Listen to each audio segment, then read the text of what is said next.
Voilà.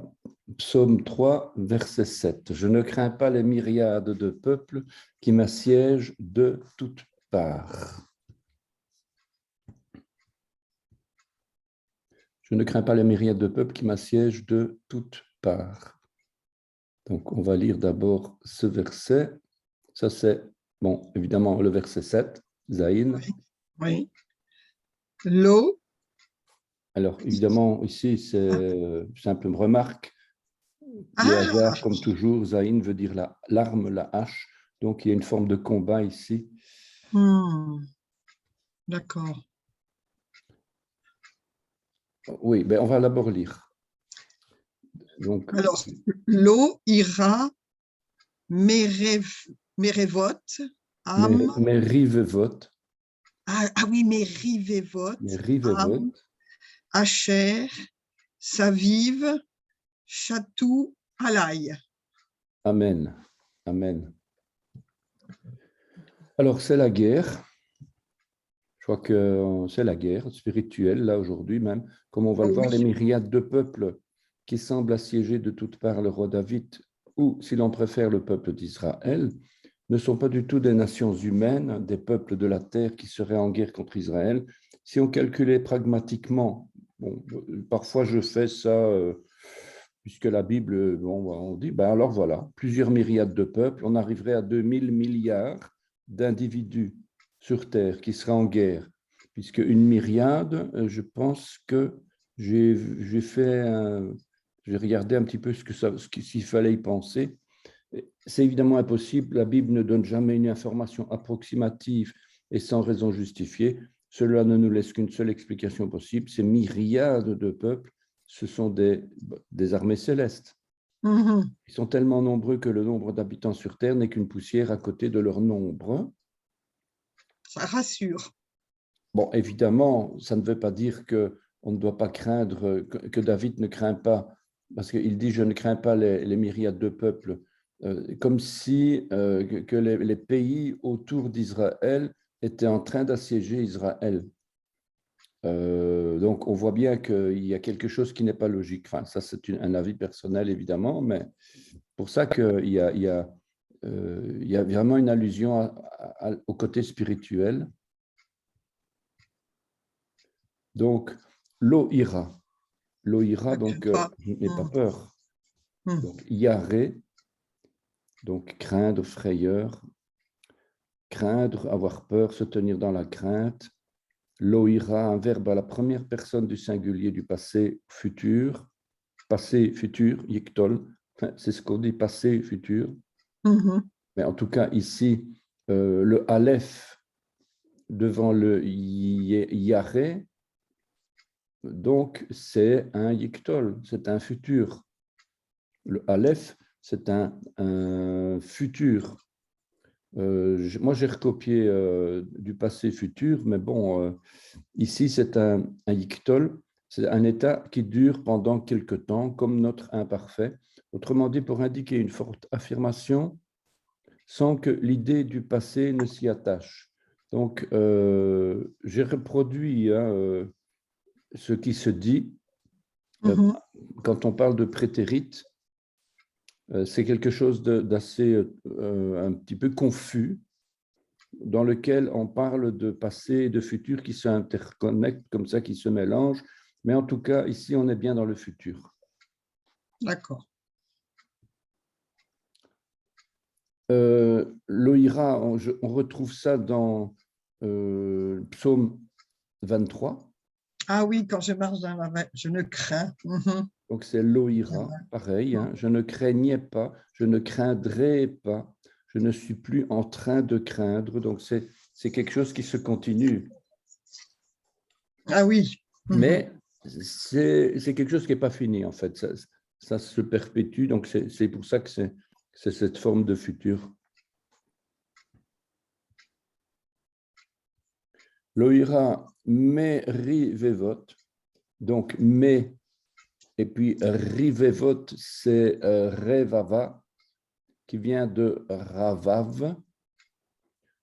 Donc, revava ou rebaba, c'est 10 000, myriades, multitudes. Donc, il y a plusieurs significations. Évidemment, on ne peut pas dire ah non, mais ça fait autant. Bon, ici, la traduction grecque ne nous arrange pas forcément parce que c'est une traduction, mais en attendant, une myriade, c'est dans ce système, ça représente 10 000. Donc, 10 puissance 4, 10 000. Donc, le grec moderne utilise couramment ce numéral. 1 million en langue grecque se dit même ekatomyrio, 100 myriades. Bref, donc ici, on n'est pas tellement avec le grec, donc, mais bon, c'est beaucoup, ça fait beaucoup. Oui, ouais. C'est sûr. Alors, une autre racine primaire indique ravav à travers l'idée de projection, se dit lancer des traits, multiplier les coups. Donc, une myriade, en fait, on parle de combat. Il y a donc un sens de combattant. Le texte ne dit pas de myriade de personnes comme il est coutume de dire ailleurs, comme par exemple Deutéronome 33, 17, elles sont des myriades d'Éphraïm, ou Hébreux 12, 22, des myriades qui forment le cœur des anges. Là, on voit bien que c'est céleste.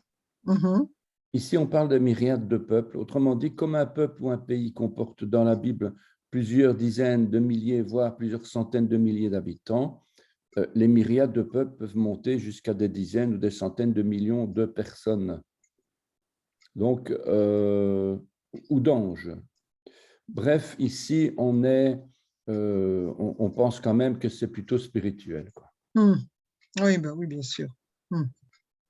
D'ailleurs, lancer des traits et multiplier les coups contre des hommes, la Bible n'est pas du tout dans ce sens-là. Il faut combattre les puissances et pas les hommes. Combat, on n'a pas à lutter contre la chair et le sang, en fait, hein, c'est un petit peu l'idée. Donc, on est vraiment dans un combat. Et David semble parler de ça, quoi. Même si peut-être il n'y pense pas. La myriade, voilà, j'ai donné ici pour info, en fait. Monade 1, triade 2, tétrade 4, décade 10, myriade 10 000. Donc, le 0 se disait Méden, le 1, Heis. Voilà, il y a une petite info de Wikipédia, quoi. Oui, ça c'est en grec, ouais, je connais pas bien, je connais pas le grec. Donc, 10 000 personnes. Si on estime le pluriel les myriades, admettons 10 000 peuples, admettons qu'une myriade, c'est au moins 5. Non, si on estime le pluriel des myriades, au moins 5, parce qu'un pluriel, c'est un pluriel, c'est plus que 2, 3, 4, 5, comme ça nous donnerait 50 000 peuples. Bon, sur la Terre, on en compte à peu près 300 des peuples. Donc, peuple ou pays, quoi, hein, pour un peu moins de 8 milliards. Donc, c'est impossible qu'il s'agisse de peuples terrestres si on veut être plus catholique que le pape, comme on dit, je vais dire. Hein. C'est un niveau, c'est une réflexion, évidemment. Mais bon, voilà. Est-ce que ça pourrait pas être depuis la création? Parce que depuis la création, on ne sait pas vraiment combien on était, combien on serait maintenant. On a déjà estimé ça en comptant qu'une génération, c'est 50 ans. Oui. 50 ans, donc 300 peuples par an. Non, 300 peuples. Le nombre d'hommes ou le nombre de peuples? Non, le nombre d'hommes. Ah, le nombre d'hommes. Depuis la création. Si on compte une augmentation, j'avais une fois fait un calcul comme ça, donc ça fait 8 milliards. Une génération, c'est 50 ans. 6 000 ans, il faut se faire 6 000 divisé par 50, ça fait combien ça? Donc 6 000. Ça fait 6, 30, ça fait 300, non? Ça fait 120 générations. 120 générations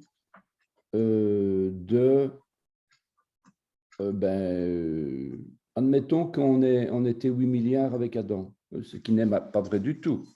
mais allez, 4 milliards. Donc, 120 générations fois 4 milliards, ça fait 480 milliards Ah oui. de personnes. Donc, depuis la création, en comptant 4 milliards, mais ce n'est pas vrai parce que ça a augmenté jusqu'à aujourd'hui. Et à l'époque, il y avait, c'est comme par exemple ici en 1947, en Israël, il y avait 7000 personnes. En effet, c'était pas beaucoup. Oui, il n'y avait pas grand monde. Hein.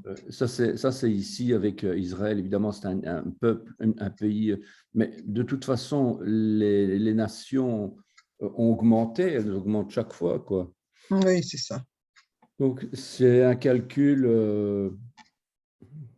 oui, c'est pratiquement impossible, en fait. Oui, oui, oui.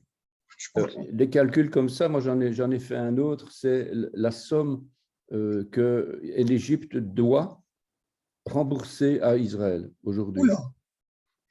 Avec le nombre de les 600 000 hommes plus les femmes plus les enfants, en comptant 3 millions ou 4 millions puisque tout le monde était travailleur, même les enfants étaient travailleurs, esclaves, donc c'est travailleurs. Donc ça veut dire que pendant 400 ans, un peu moins, 400, donc quand on calcule comme ça 400 ans, et ce n'est pas 8 heures par jour, c'était 12 heures ou 15 heures par jour. Ils étaient obligés de travailler. Ben, on calcule, et j'avais une fois fait un calcul comme ça, donc ça ne sert à rien ces calculs-là, mais c'est pour expliquer que on avait vu il y a quelques années des demandes de remboursement des Arabes. Ils demandaient d'être remboursés pour des soi-disant déprédations que l'armée aurait fait en Palestine ou sur les Palestiniens. Donc, j'avais fait ce petit calcul. Je dis, ben, ils demandent de l'argent alors qu'ils doivent, je ne sais plus combien c'était, je crois que c'est 100 000 milliards. Si je me souviens bien le chiffre, j'avais une fois mis ça dans une paracha, 100 000 milliards de dettes. En comptant même le produit national brut, la dette et tout, hein, c'était un calcul assez poussé. Enfin, de ce que je me souvienne, ça ne sert à rien, hein, ce genre de calcul, c'est complètement ridicule. Oui, mais non, parce que ça quoi. donne une idée.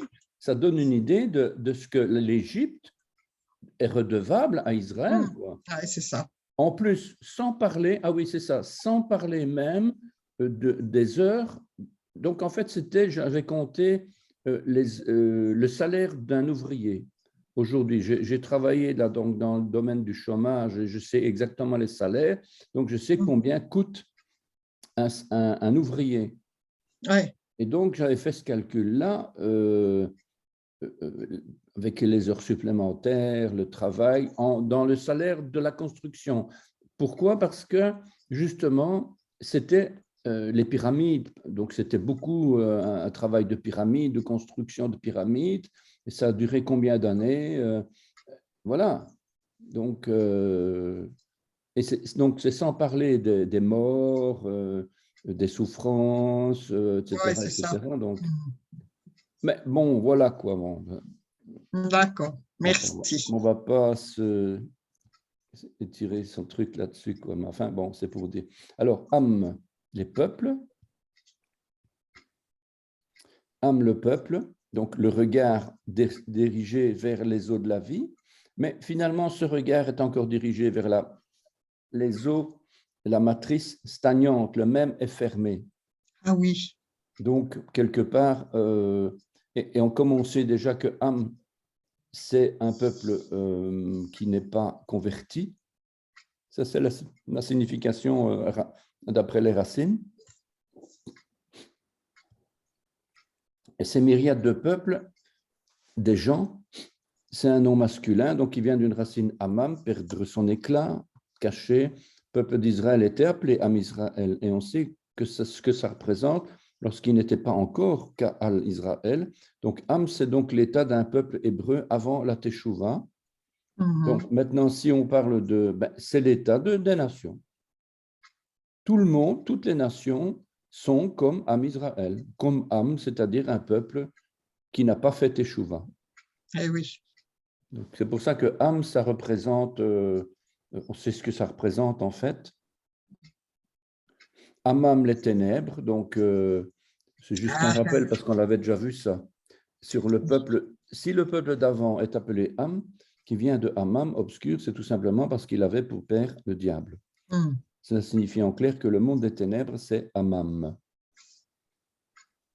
Ce peuple dont il est question dans ce verset n'est pas du tout Israël, c'est le monde des esprits, des ténèbres qui domine sur le monde terrestre, qui n'a pas fait alliance avec Dieu par le sang. Voilà, donc ça c'est Amam.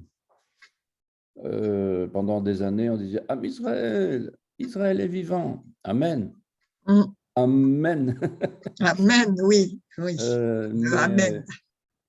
Il faut qu'ils se convertissent encore. Am, ce n'est pas encore suffisant. Mais on voit que c'est les prophéties s'accomplissent. Am Israël Chai, Am Israël Chai. Ça, c'est la preuve que les prophéties s'accomplissent. Il ne faut pas glorifier Israël, mais c'est quand même une preuve que Dieu accomplit ses promesses.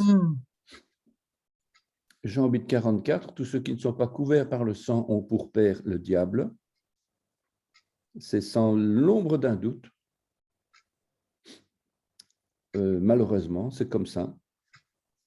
Et quelqu'un qui n'est pas converti, il a des pensées, pas toujours, mais généralement, il veut accomplir les désirs de leur père.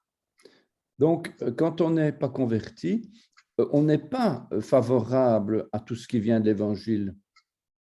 On voit d'ailleurs, quand on parle à quelqu'un qui n'est pas converti, mais qui est très sympathique, très gentil, machin, etc., on voit bien que la première réaction, quand on parle de Dieu ou de Jésus, etc., la première réaction charnelle qui vient comme ça, de but en blanc, tchac, non, c'est pas comme ça, non, oui, mais voilà, c'est réactif. Il y a une réaction charnelle qui vient parce que c'est le désir du cœur de l'homme qui n'est pas converti. Parce qu'il y a derrière le menteur. Et il agit sur les hommes qui ne sont pas nés de nouveau. Et quand il dit « vous avez pour père le diable », ça a l'air d'être quelque chose d'horrible de dire ça, mais c'est un état. Quand on n'est pas, soit on a pour père le diable, soit on a pour père l'Éternel, Dieu, par Jésus. On ne peut pas avoir un troisième. Il n'y a pas un état intermédiaire où on n'a aucun père. C'est faux, ça. Les pharisiens, c'était quand même pas n'importe qui. Maintenant, ils disent ça à leur attention parce que c'est des religieux qui ne voulaient pas l'écouter. Mais bon, quoi, s'ils faisaient Teshuvah, ben, ils changeaient de père, c'est tout. Hein. Donc, le menteur, il ne se tient pas dans la vérité parce qu'il n'y a pas de vérité en lui. Lorsqu'il profère le mensonge, il parle de son propre fond, car il est menteur et le père du mensonge. Donc, les hommes qui n'appartiennent pas à Yeshua, ils ont pour père le diable. On ne peut pas leur faire confiance par rapport à la foi, à la vie. Généralement, ces gens-là, ils sont plus sympathiques que les chrétiens parce qu'ils ne souffrent pas à l'intérieur d'eux-mêmes ce combat. Généralement, les non-croyants, ils sont super sympathiques. Moi, j'en ai connu, ils nous ont logés, tout, vraiment, ils nous ont donné les vêtements, vraiment des gens sympathiques pendant des années. Puis on se convertit et on commence à leur parler de Jésus.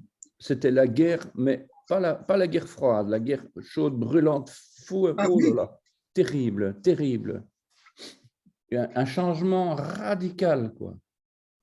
Donc, quand il n'y a pas Dieu, quand il n'y a pas Yeshua, Jésus, les gens sont super sympas. Oui, c'est vrai. Ils ne posent aucun problème. Et à partir du moment où on commence à leur parler de l'évangile et tout ça, c'est immédiat, instantané. Le diable, il est révélé et les désirs de son cœur se révèlent dans les désirs du cœur de l'homme qui n'est pas converti, quoi. Et là, il commence à réagir et là, oh là là, ça a été terrible. j'habitais dans une communauté, une coopérative comme ça pendant quelques années. On a été vraiment, on aimait bien d'être là et tout ça. Et puis, on s'est converti par après.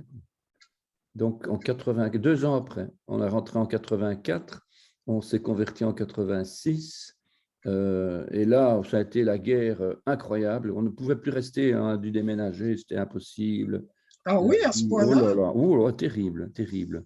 L'occultisme s'est révélé, Ah, d'accord. les activités sorcellerie, alors qu'avant, il n'y avait pas tout ça.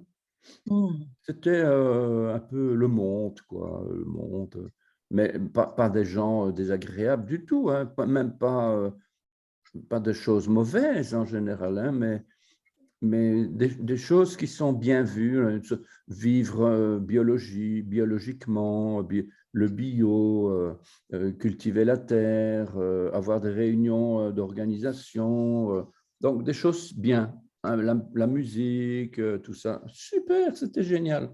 C'était le paradis comme comment est-ce ceux du Nouvel Âge.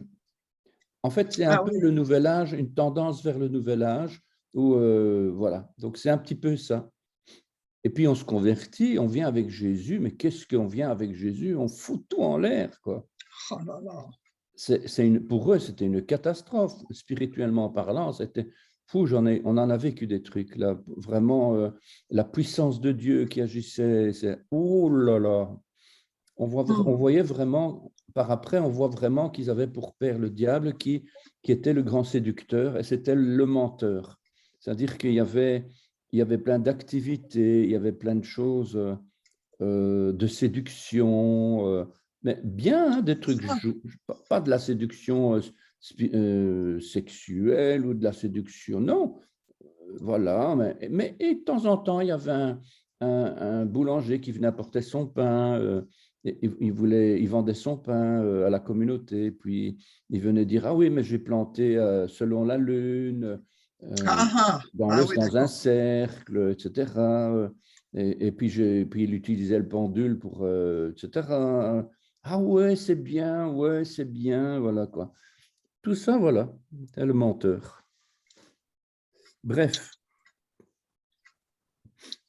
nous n'avons pas jugé qui que ce soit, car c'est ce que nous étions tous avant la Teshuvah, et ça, je peux bien le témoigner. J'étais comme ça avant. J'ai Ouais, oui. pratiqué l'occultisme sans aucune forme de regret, rien du tout. C'était bien, c'était vraiment super chouette, tout quoi. Nous tous aussi, nous étions de leur nombre, et nous vivions autrefois selon les convoitises de notre chair, accomplissant les volontés de la chair et de nos pensées, et nous étions par nature des enfants de colère comme les autres. Mais Dieu prouve son amour envers nous en ce que, lorsque nous étions encore des pécheurs, Christ est mort pour nous. Voilà, donc on Amen, était amen. très loin, enfin moi en tout cas, j'étais très loin là-dedans. Ma femme n'y était pas trop dans toutes ces choses négatives, mais moi beaucoup plus qu'elle, mais voilà. Nous étions tous errants comme des brebis, chacun suivait sa propre voie, et l'Éternel a fait retomber sur lui l'iniquité de nous tous. Voilà. Alors, on avait déjà vu Asher, c'est Oui. le pronom relatif. Il y a un lien avec le bonheur aussi. Aussi, oui. Ça, on ne va pas revenir avec ça. Donc, qui est lequel? Oups, pardon. Donc, un rappel aussi, la relation entre, donc le qui établit une relation de cause à effet entre ce qui le précède et ce qui le suit. Donc, il est lié au mot heureux, achar, heureux celui qui. Ce qui nous intéresse ici, c'est de réaliser que ces peuples avancent droit dans leur marche, rien ne les arrête. Ils sont certains d'être dans la vérité, dans leur droit. Ils sont d'ailleurs confirmés dans leur zèle parce qu'ils vont de progrès en progrès.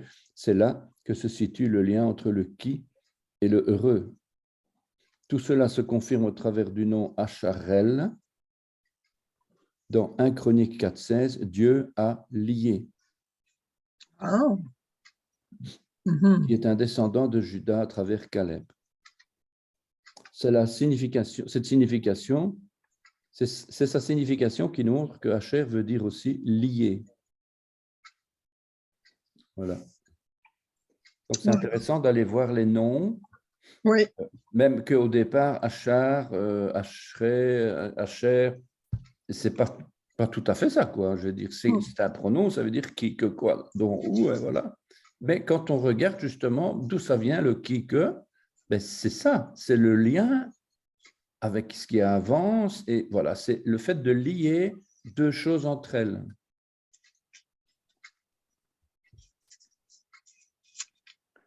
Ça vive, c'est notre...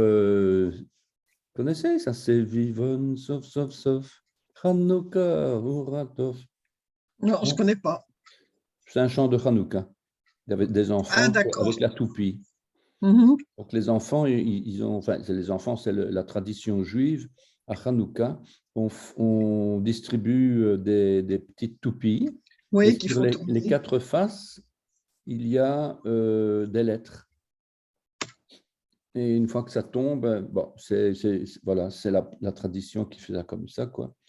Et les enfants, ils jouent avec ça aussi. Et ce sévivon, ça vient de saviv, qui se retrouve quelquefois dans les Écritures, par exemple, lorsque le peuple devait tourner dans le désert sans arriver à sa destination parce que Dieu le faisait tourner en rond. Eh bien, c'est l'idée de toutes parts est assimilée à la toupie qui tourne tout autour. C'est l'image des esprits méchants du diable qui rôdent pour voir qui il pourrait attraper. Quand on dit qu'il m'assiège de toutes parts, c'est l'idée de tourner autour, comme des oiseaux de proie. Alors, la racine de toutes parts vient de 54-37, qui est le verbe savav, entourer, s'éloigner, contourner, tourner, passer, contourner, contour, faire le tour, envelopper, environner. Voilà, donc c'est ça l'idée, quoi. Tourner autour, changer de direction. Tout ce qui est rond, quoi. Quoi? Tout ce qui est rond. Ouais, ouais.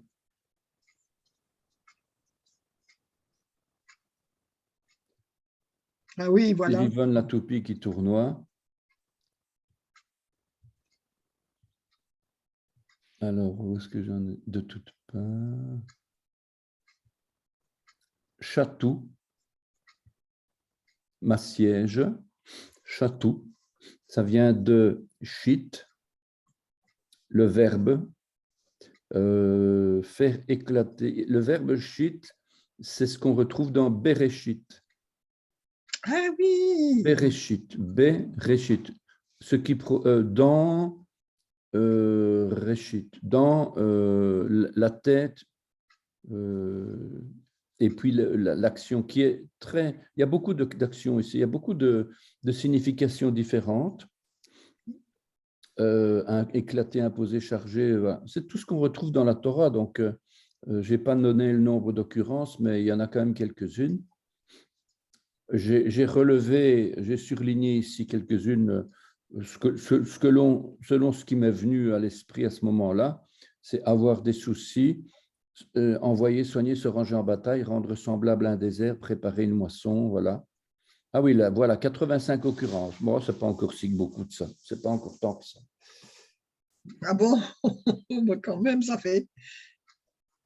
Ben, pour un verbe, quand même, je pensais que ça aurait été encore plus. Un verbe, si utilisé dans toutes ces significations-là, ben voilà quoi.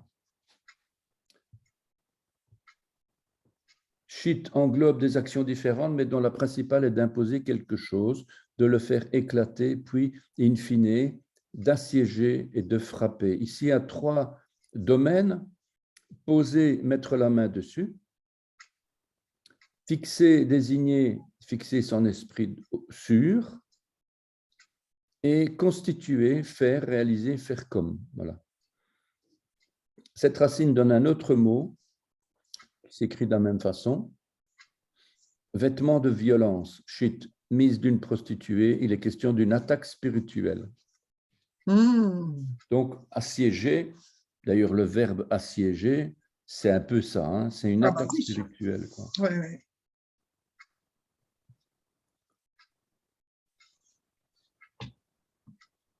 Alai. Donc, alai, c'est quelque chose qui revient encore aussi assez fréquemment, au-dessus de moi. Al, ani, al, ani.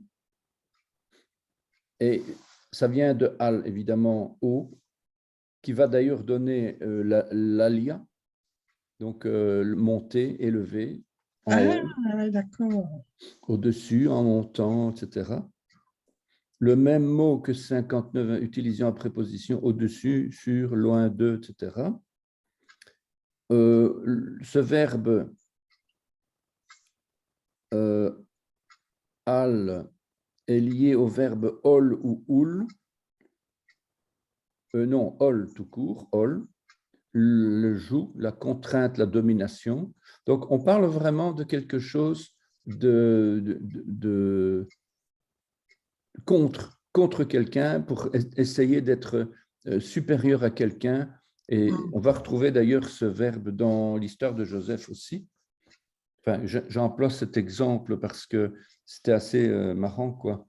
Lorsqu'il met les gens dehors et dit qu'il ne veut personne au-dessus de lui. Donc, la préposition au-dessus est donnée d'abord pour montrer la supériorité en domination qu'essayent d'avoir les ennemis sur le roi David. On peut penser aux ennemis internes, genre Absalom, les Philistins, Amalek, etc. Mais on pense inévitablement à l'illustration des démons qui volent au-dessus de nos têtes, cherchant à s'y installer. En fait, c'est bien de ça qu'il est question à la lecture, suivant le drash et le sod. Le drash, c'est donc l'analyse exégétique, et le sod, c'est l'analyse mystique, mystérieuse.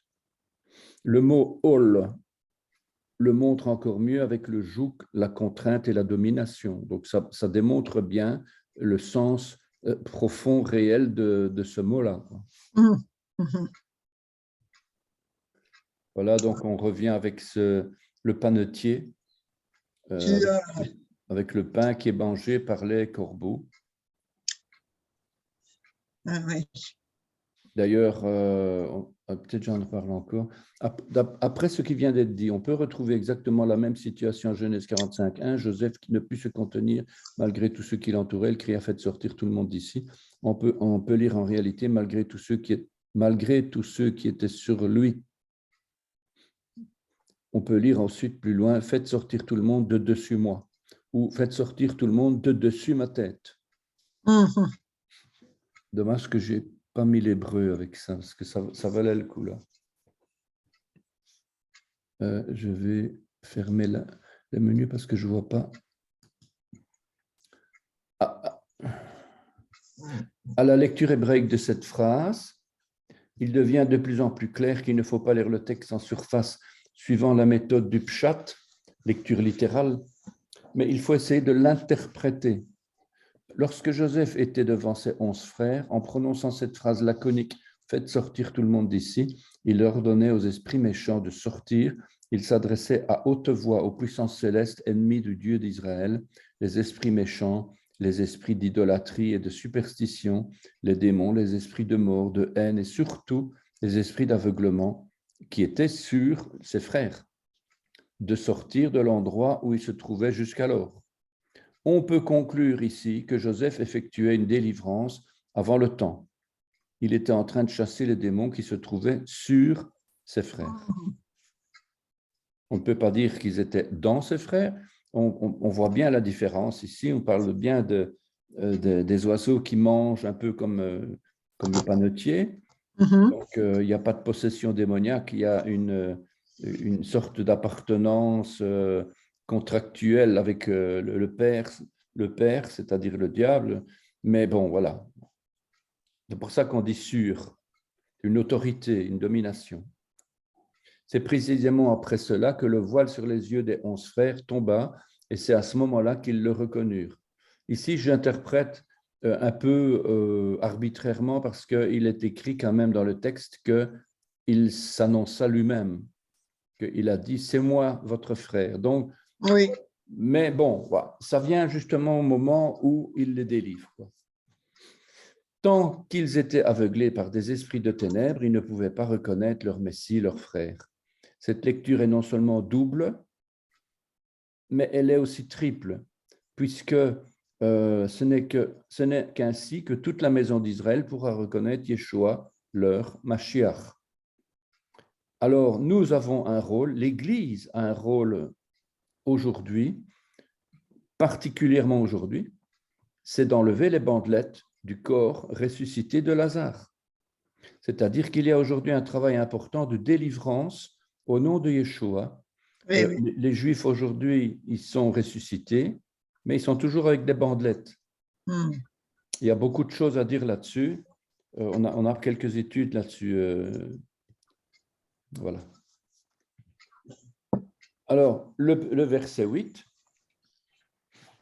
Je ne sais pas si tu as des commentaires sur le verset 7. Donc, le verset 8, « Lève-toi, Éternel, sauve-moi, mon Dieu, car tu frappes à la joue tous mes ennemis, tu brises les dents des méchants. » Amen. Voilà. Donc là, j'ai un peu amélioré l'hébreu avec les symboles.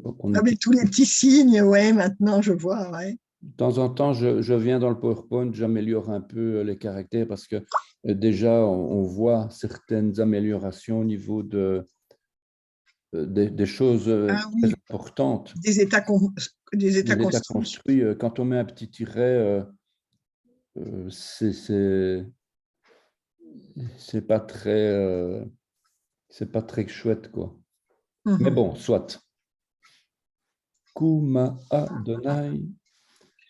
Osheni Elohai. Qui, et alors c'est pas le chant. Non, là c'est plus le chant. C'est plus le chant. Qui Hikita. Oui. Et Kol Ovai. Ah non, mais je dis pas Oivai, ça c'est les ennemis, ça, Oivai. Oui, c'est ça. Les riz. Oui. Chiné. Chinei.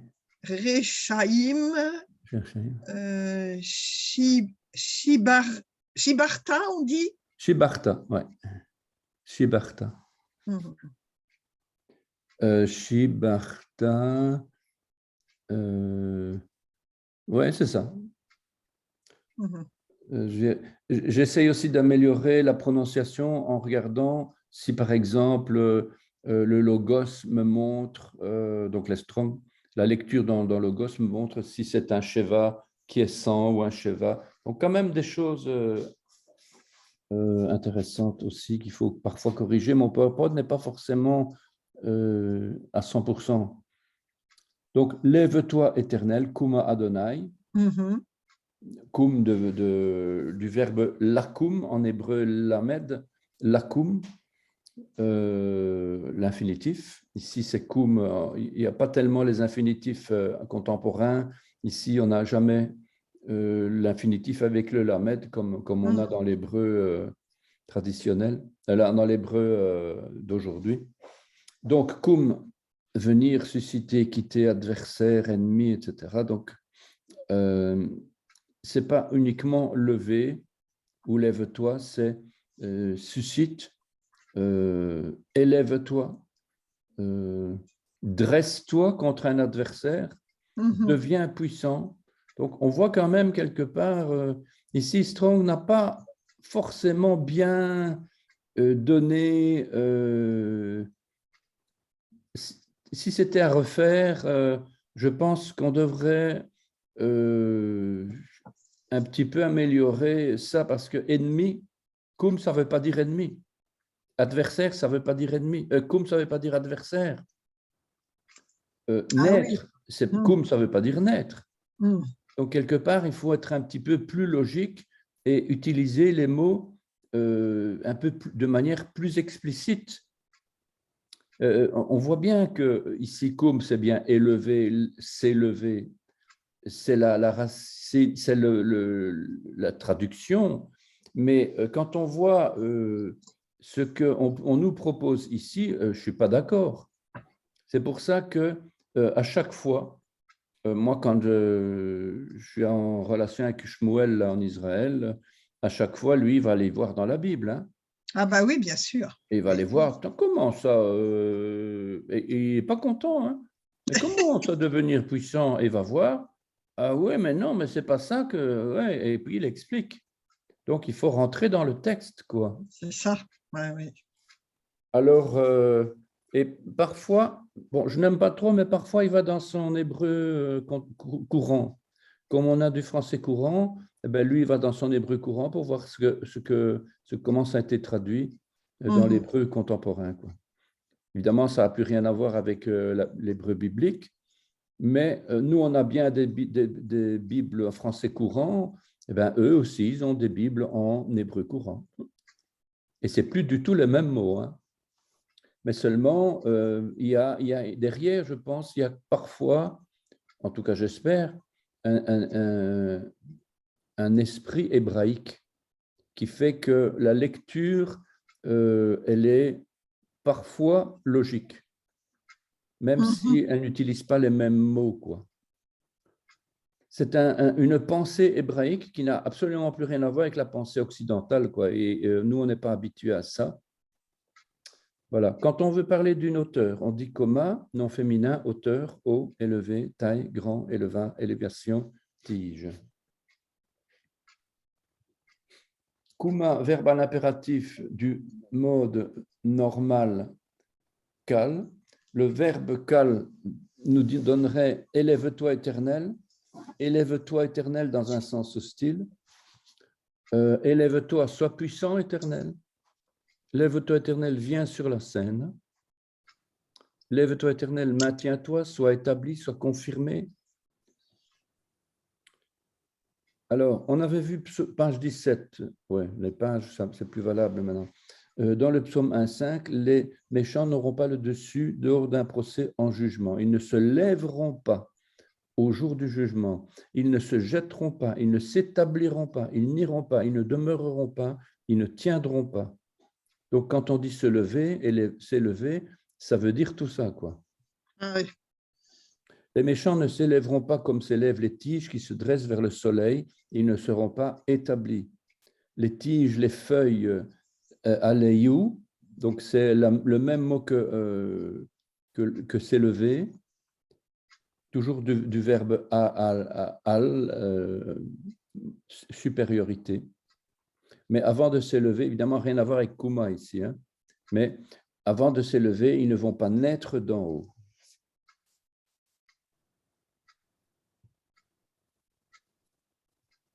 Ma souris.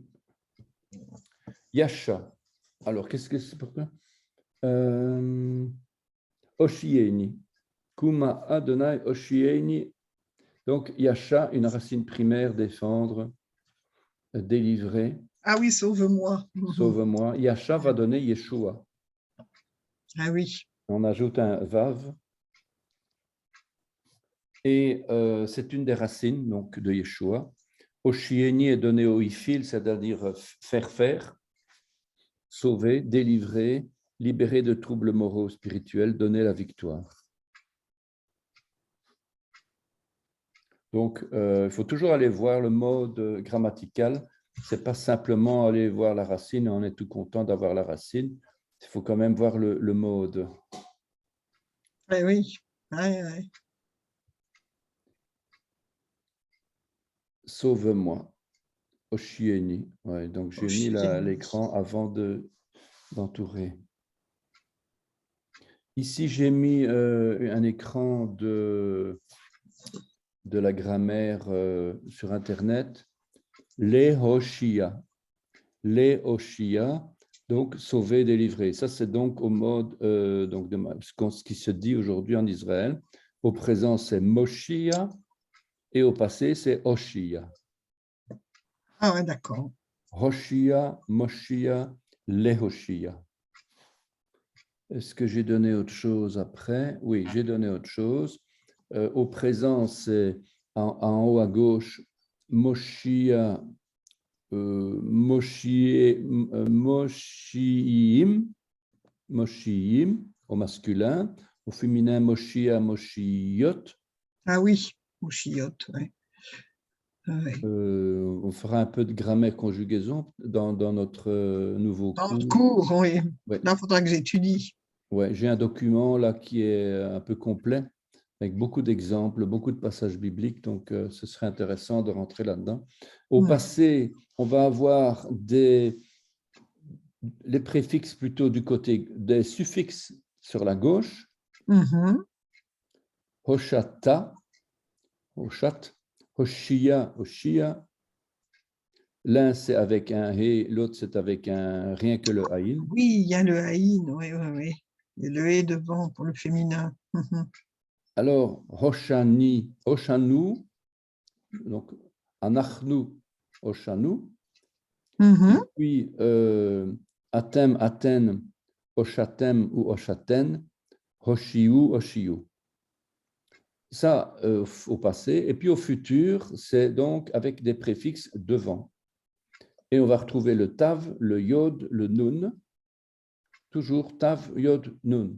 Ouais. Toshiya, Yoshiya, Noshiya, Toshiya, Yoshiya. Donc tav, yod, nun. C'est les 3 lettres ici. Parfois le vav aussi. Ici, donc Toshi, Toshiya au féminin, Toshiyu, Toshana. Voilà, donc l'idée est là, quoi. Alors, j'ai ajouté aussi l'impératif contemporain. Ce n'est pas suffisant pour nous parce qu'on a la première et la troisième personne qui doivent s'ajouter et qu'on ne retrouve pas ici, quoi. Ouais, voilà. Et puis, on a les participes. Léoshia, donc ça c'est Shem Poal. Donc Shem Poal, c'est l'infinitif. Le nom de l'action, le nom du faire. Shem, le mot du faire, on va dire. Le passé, c'est comment est-ce qu'on donc c'est Binoni, je ne sais plus. Binoni Poal. Et l'autre, c'est l'impératif, c'est Tzivi. Avec 2 vaves, c'est bizarre. Avec 2 vaves, oui, je ne sais plus. C'est Tzivi. Tzivi. Tzivi.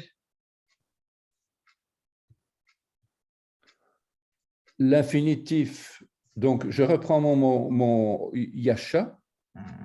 L'infinitif lehoshia, à l'infinitif classique. Oui. La racine yasha, donc c'est aussi un infinitif, mais plutôt biblique. Hoshieni, le ifil. L'impératif ifil, hosha, au masculin, sauve. Hoshii, au féminin. L'impératif ifil, hoshii, ou, sauver. Dans Jérémie 17-14, sauve-moi et je serai sauvé. Hoshieni veiva a. Veiva shea. Veiva shea. Et puis l'impératif ifil Oshieni et le nifal, donc le passé, le passif. Veiva sea. Veiva sea. Voilà. Eh bien, pour arriver à enregistrer tout ça. Oui, mais il ne faut pas enregistrer tout ça. Il faut simplement se laisser aller et se laisser guider par le Seigneur. Et finalement, les choses, on ne peut pas retenir les choses. Il faut vivre sur place, et parler couramment. C'est ça. Et oui. voilà, quoi. Ah oui, ça c'est clair. Ah ouais, moi, je ne peux pas dire non plus qu'il y a des choses que je connais, mais comme à l'infinitif au ifil ainsi que certains verbes perdent leur iode au profit du vav. Ça, c'est aussi quelque chose qu'on va voir, le iode et le vav. À la grammaire? Oui, parce que on dit qu'il n'y a pas de voyelles dans les consonnes, mais ce n'est pas vrai. On a des voyelles dans les consonnes. Dans l'alphabet, on a des voyelles. Et c'est le yod et le vav, principalement. Ah, ils font partie des voyelles.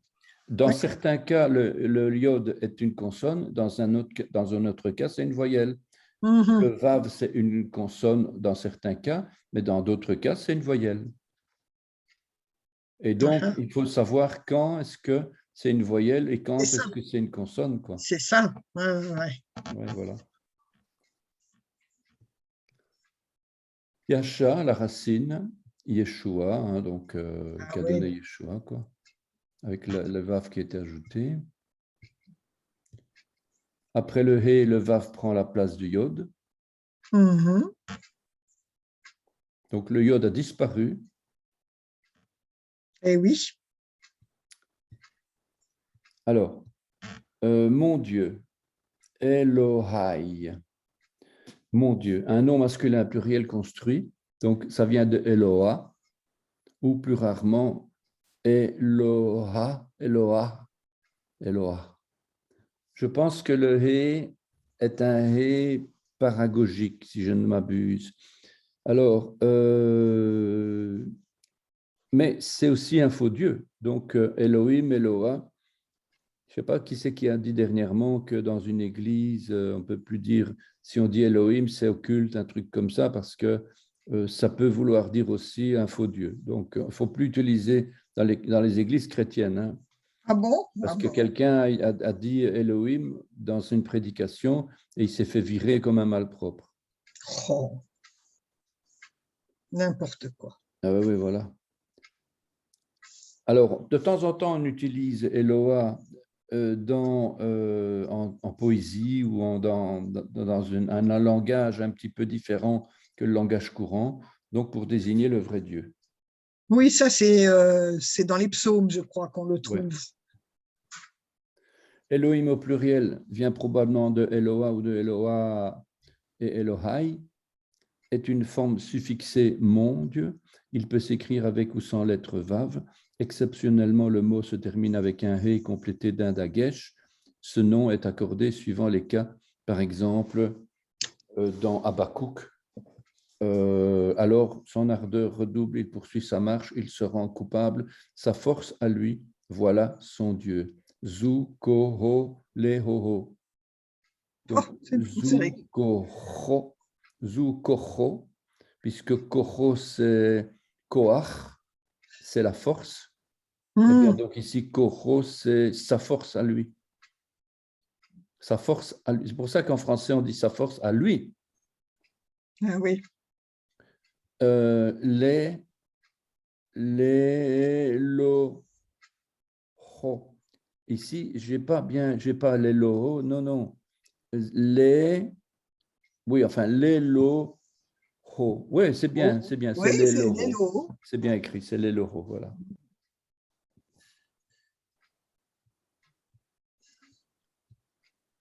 Car tu frappes, qui hikita, car hikita, tu frappes, ça vient de nacha, qui, on le savait, c'est car, hein, je ne commente pas. Et alors le verbe nacha, naka, c'est frapper, tuer, battre, répandre le sang. Car tu frappes, tu répands le sang de la joue. Voilà. Il ne lève pas la main lui-même personnellement, donc c'est un ifil. Hikita, donc il y a un he.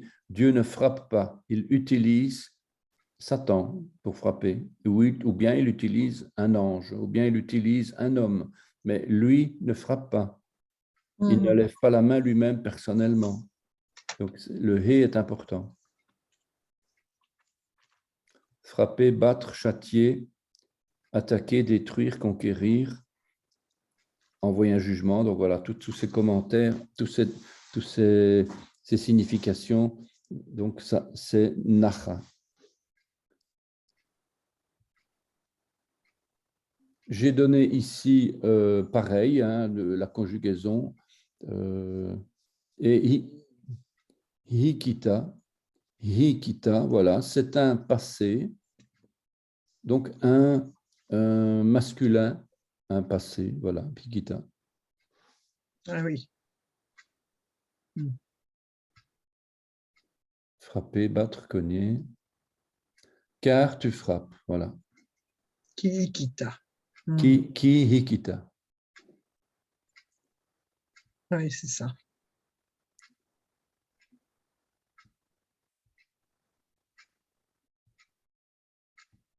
Tous mes ennemis, et kol, hoivei, et kol olvai, donc en fait c'est un tout.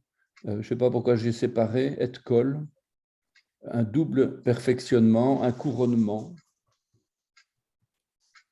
Et kol est une préposition de complément d'objet direct, mais en fait ici c'est et kol hoivai, c'est un ensemble. Donc c'est peut-être un peu une erreur d'avoir donné uniquement le premier, quoi. C'est un nom féminin, est un nom féminin qui veut dire les signes miraculeux, les prodiges. Ça vient de hot. At en araméen correspond à hot. Ce est intraduisible au départ car c'est une particule qui est nécessaire pour les compléments d'objet direct. Pour accomplir une action, mais toute la Torah le décrit comme le Aleph et le Tav. Son nom est caché, c'est Yeshua. Donc, comme on connaît bien notre Seigneur. Amen. Ce est relie le verbe frapper et les ennemis, puisqu'on parle d'un état construit. Donc, comme dans Bereshit, est. Cette particule est vient apparemment de hot, dans le sens démonstratif d'entité non traduite. Il indique l'objet direct défini. Aleph et Tav représentent Yeshua, le commencement et la fin. Le premier est l'accomplissement, le début et la fin de l'alphabet, du monde, la création, tout ça. Le Hot vient probablement de 225, accepter, consentir. J'espère avoir mis le... Ben, j'ai même pas mis l'hébreu, tiens. Franchement, c'est du n'importe quoi. Ce hôte vient de accepter, consentir, convenir, dans le sens d'apparaître. Ah oui, en fait, ça s'écrit de la même façon. Oui, c'est ça. C'est pour ça que je ne l'ai pas donné. Signe, prodige, enseigne, souvenir, miracle, prouvé, assurance, monument. Donc voilà. Et on sait pas, on distingue deux parties. Une pour les symboles, les signes, la bannière, le souvenir, tout ce qu'on doit faire pour montrer par des prodiges aux hommes. Et deuxièmement, toute la partie témoignage, miracle. Donc, tout ce qui est de notre ressort, on va dire ce qui est du ressort de Dieu et tout ce qui est du ressort de l'homme. C'est-à-dire, on a reçu quelque chose de Dieu, on va le témoigner, on va en faire un étendard, une enseigne, on va l'écrire. La bannière, ça devrait être en dessous, on va dire, à ce moment-là, une preuve. Voilà, on a vécu quelque chose et on va le prouver parce que on a vécu de manière vivante. Ce n'est pas uniquement de la théorie, mais c'est de la pratique. Kol, donc tout, mais ça vient de kalal. Kalal, pourquoi est-ce que le verbe est rendre parfait, compléter, parfait, rendre parfait, orner? Et justement, tout, ça vient du verbe de la perfection, en fait. Ah, on prend la d'accord. perfection et on va sortir de là des mots comme par exemple la totalité, le tout. Voilà, kol, ça vient de là. D'accord. Et quand Dieu dit tout, c'est donc tout, tous. Ce sont bien des myriades d'anges de puissance céleste, mais alors pourquoi tous est-il attaché à ennemi alors qu'il représente la perfection de Yeshua? La réponse se trouve dans la souveraineté de Dieu qui envoie les ennemis contre son peuple. Cet accomplissement, cette perfection démontre que quand Dieu frappe à la joue tous les ennemis, il en est le maître absolu. On verra d'ailleurs plus loin pourquoi c'est sur la joue qu'il frappe. L'ennemi Hoyevai, hoyevai ou hoyevei, hoyvev, hove, hoyev, j'arriverai. Donc l'ennemi, et ça vient de hayav, être hostile, oui. comme un ennemi, haïr. Hoyev, ennemi, hoyvei, mes ennemis.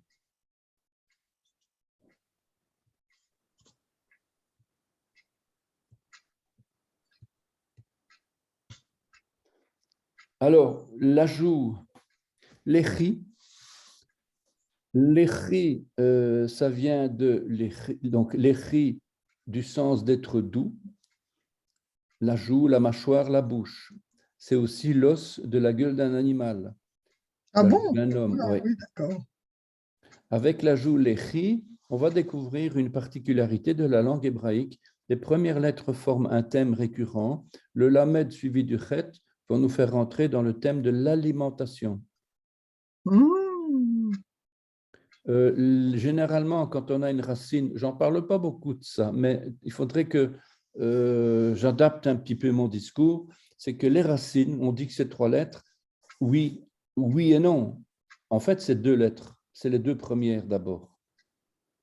Ce qui veut dire que les 2 premières vont donner le thème, le sens du mot, le thème dans lequel on va, le thème, la pensée.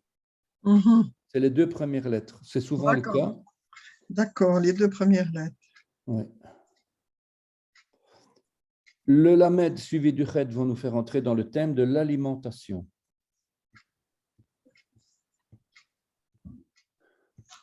Les dents, shen, shnei, shnei, shinei, les dents, l'ivoire, la cime, le lion, la famine, dents d'homme, dents de fourche, ivoire. La dent donne l'idée de percer quelqu'un dans ses derniers retranchements. Ce mot shen vient de la racine shanan.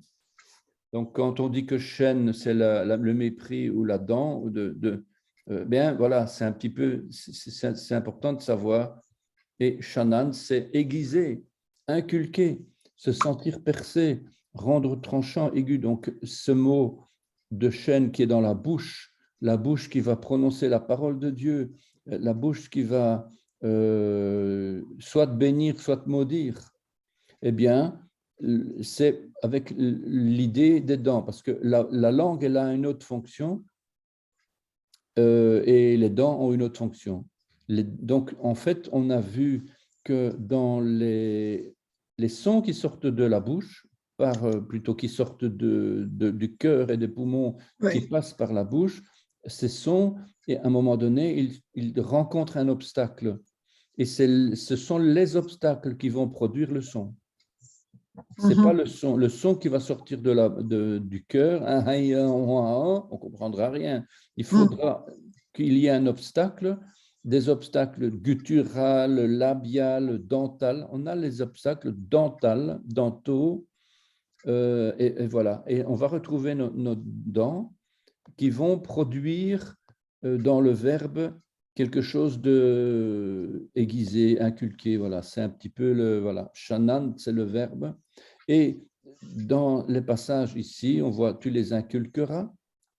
Si j'aiguise l'éclair de mon épée, donc c'est quelque chose de fin. On va aiguiser. Tes flèches sont aiguës.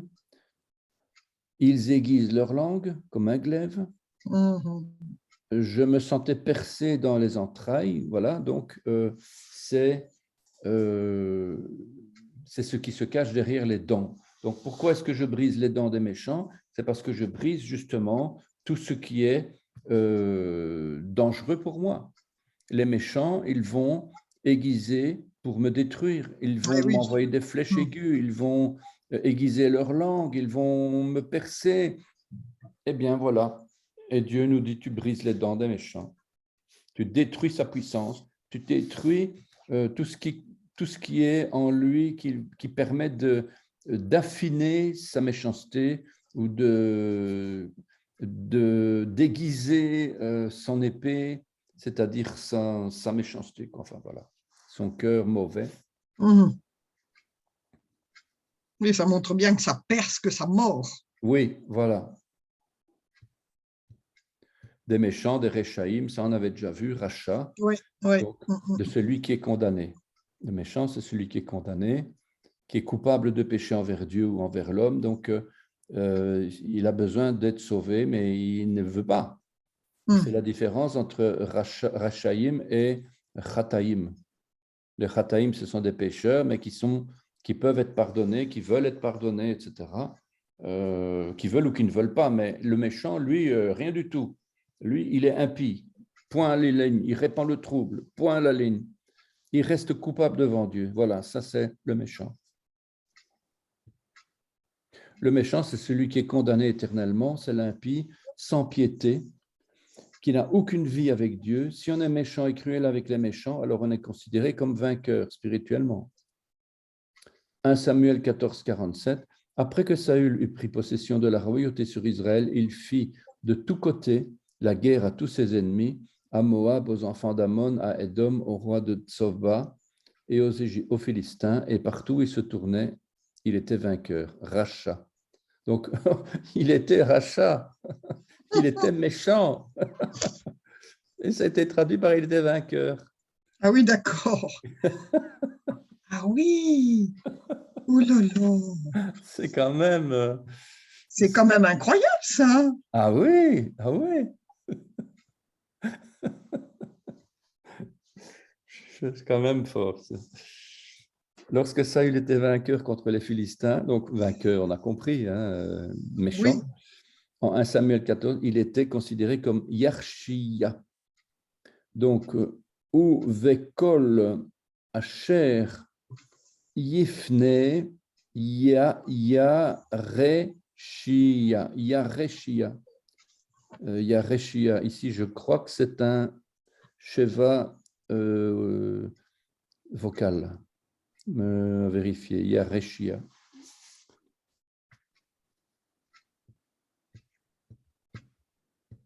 Tu brises Shavarta, Shibarta, pardon, Shibarta, donc de Shavar, briser, casser un membre, estropier, se rompre, déchirer, détruire, considérer, imposer, étancher, la soif, couper en ruine, ouvrir le sein maternel, crevasser, frapper, casser en morceaux. Donc, c'est vraiment pour l'empêcher de donner naissance à la méchanceté. Ouvrir le sein maternel. Et en Shabar. plus, c'est un piel. Hein, donc, c'est fait. Donc, du piel, c'est de l'intensif. Intensif, c'est pas dire je le fais et je vérifie que ça a été bien accompli. C'est pas simplement je tape sur la dent dans l'idée de le briser, mais c'est je tape et puis après j'ouvre la bouche pour vérifier elle est bien cassée. Attends, je vais encore taper dessus, je vais la casser Pour être vraiment. sûr. Voilà. Ah, C'est vraiment le piel, c'est ça. il y a comme un acharnement. Oui, c'est exactement ça, un acharnement. Quand tu veux vérifier si c'est fait, ben, tu vas aller vérifier, tu vas aller sur place et tout. C'est pas comme, par exemple, celui qui commande à quelqu'un d'aller faire quelque chose. Voilà, c'est du e-fil. Il va commander, la chose, elle est faite ou elle n'est pas faite. Mais en attendant, il l'a demandé. Ouais. Mais le PL, c'est là, il va le faire lui-même, il va être sûr que ça va être fait, quoi. Donc ici, l'action violente contre les méchants, elle est inscrite dans l'hébreu. Elle est vraiment inscrite dans l'hébreu ici. Ah oui. Ouais, ouais. Car lève-toi éternel, sauve-moi mon Dieu, car tu frappes à la joue tous mes ennemis, tu brises, et c'est le Seigneur lui-même qui brise qui fait ça. les dents des méchants. Amen, amen, amen. Amen, voilà. Gloire à Dieu. Fort, hein. Alors, plusieurs significations différentes du verbe briser nous amènent à plusieurs révélations. Shabar, venant de 76-68, donc vendre, acheter du grain. Sheber ou shever, fracture, explication, épouvante. Briser, on retrouve brisé, on retrouve d'autres sens, mais toujours dans la même idée de détruire, de rompre, d'écraser. On a aussi signification d'un songe, interprétation. Lorsque Gédéon eut entendu le récit du songe et son explication, il se prosterna. Donc voilà, maintenant il faut essayer de retrouver le vrai sens, parce que lorsque Gédéon eut entendu le récit du songe et de briser et la brisure et l'abattement et le désastre. Voilà, donc, et son explication, ce n'est pas ça qu'il faut dire. Il a entendu le récit du songe et il a été... Est-ce que c'est lui qui s'est écroulé ou est-ce que c'est le songe qui représente une détresse? Quoi qu'il en soit, ce n'est pas le mot explication. Il y a quelque chose de beaucoup plus intense derrière ce Sheber. Mm-hmm. Il se prosterna. Donc voilà, il se prosterna. Il a entendu le récit du songe, donc il faudrait lire évidemment. C'était quoi encore? Juge 7,15. Je ne sais pas. Juge 7,15. Je pense qu'on a fini d'ailleurs. Je vais aller voir dans Logos. Oui, c'est ça. Donc, Juge 7,15. Il est 12h29 d'ailleurs. Juge 7,15.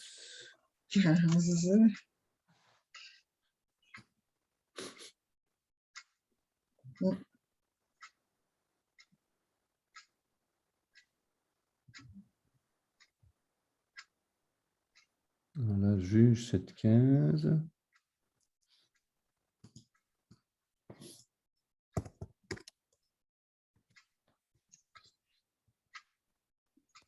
Ah oui, il s'est prosterné suite à l'explication qu'il a entendue.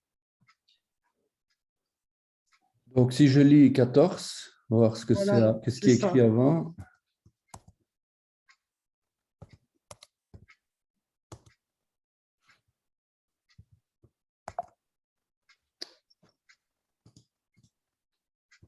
Il met un temps chargé. Son camarade répondit et dit, ce n'est pas autre chose que l'épée de Gédéon, fils de Joas, homme d'Israël. Dieu a livré entre ses mains Madian et tout le camp. Puis, verset 15.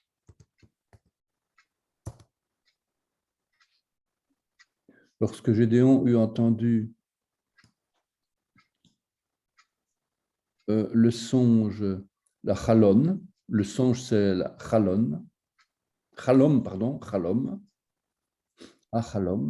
et son explication, ve'et sheveru, et ici, shevero, shiver ici, c'est fracture, explication. C'est vraiment curieux, quoi. C'est à se demander même si Strong n'aurait pas loupé le coche quelque part. En tout cas, ici, ils mettent breaking, break, collapse, et puis explanation of something that is not immediately obvious. Interpret, ouais.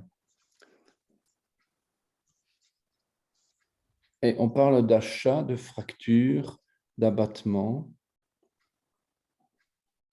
On retrouve aussi le grain. Sheber, c'est aussi un homme de Juda qui s'appelle Rupture, Fracture. Donc, 7,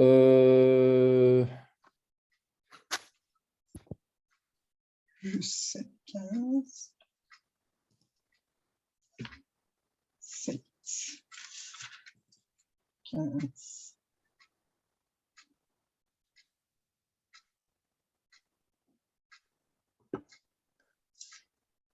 C'est des choses comme ça qui demandent à rentrer un petit peu plus loin dans le texte, parce que ça, c'est pas normal de venir avec un mot et son explication. Oui, l'explication d'un songe, mais à côté, on a la fracture, l'épouvante, brisé, brèche, ruine, détresse, écroulement, blessure, abattement, désastre, plaie. Bon, moi, je ne peux comprendre que le fait que le songe a produit quelque chose à Teshuvah, quoi. Ça veut dire le songe, il a eu un but, eh ben, il est arrivé au but. Là, hein. Là, il a touché le cœur, il a brisé quelque chose, voilà, à mon avis, hein, parce que sinon, fracture, écrasement, tombée en fracas, et puis signification d'un songe, interprétation,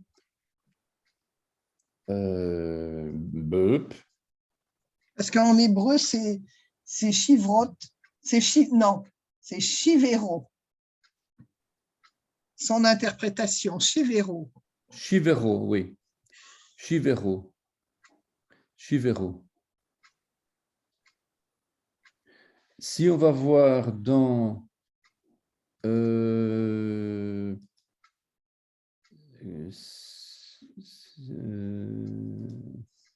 donc c'était juge 7.15. Oui. Juge 7.15.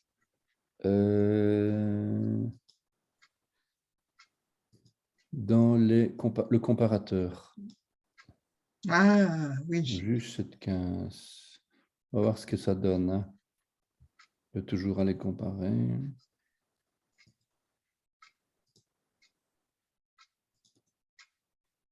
Donc, juge.